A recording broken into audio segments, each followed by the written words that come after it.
Diamond Harbour Lok Sabha কেন্দ্রে অভিষেকের বিরুদ্ধে বিজেপির টিকিটে লড়বেন ববি। জানেন কে এই ব্যক্তি? লোকসভা নির্বাচন আর মাত্র দুদিন বাকি।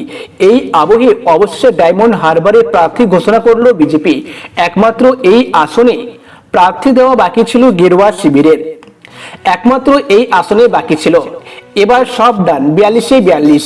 বিজেপির টিকিটে ডায়মন্ড হারবারে অভিষেক বন্দ্যোপাধ্যায়ের বিরুদ্ধে লড়বেন অভিজিৎ দাস ওরফে ববি। আগে থেকে এই নাম নিয়ে জল্পনা ছিল, এবার তাতেই সিলমোহর পড়ল। রাজ্যের প্রধান বিরোধী দল বিজেপি থেকে কে হবে ডায়মন্ড হারবারের প্রার্থী, সেই নিয়ে এতদিন জল্পনা ছিল তুঙ্গে। তবে সেই সমস্ত জল্পনার অবসান ঘটিয়ে এবার সামনে এলো নাম। দক্ষিণ 24 পরগনার এই অভিজিৎকে ববেদা নামে সকলে চেনেন। তার আসল নাম অভিজিৎ দাস। অভিজিৎ বাবু একসময় বিজেপির জেলা সভাপতি ছিলেন। বিজেপির সঙ্গে বহুদিনের রিশতা তার।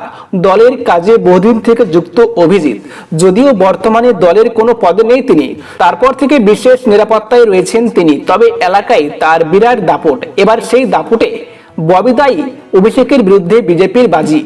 ডায়মন্ড হারবার লোকসভা কেন্দ্রে এর আগে দুইবারের সংসদ তৃণমূল নেতা অভিষেক বন্দ্যোপাধ্যায় এবার হ্যাট্রিক গড়ার লক্ষ্যে নিজের কেন্দ্রকে হাতের তালুর মতো চেনেন তিনি। তাই ববির জন্য এই লড়াই যে একেবারে সহজ হবে না তা বলার অপেক্ষা রাখে না।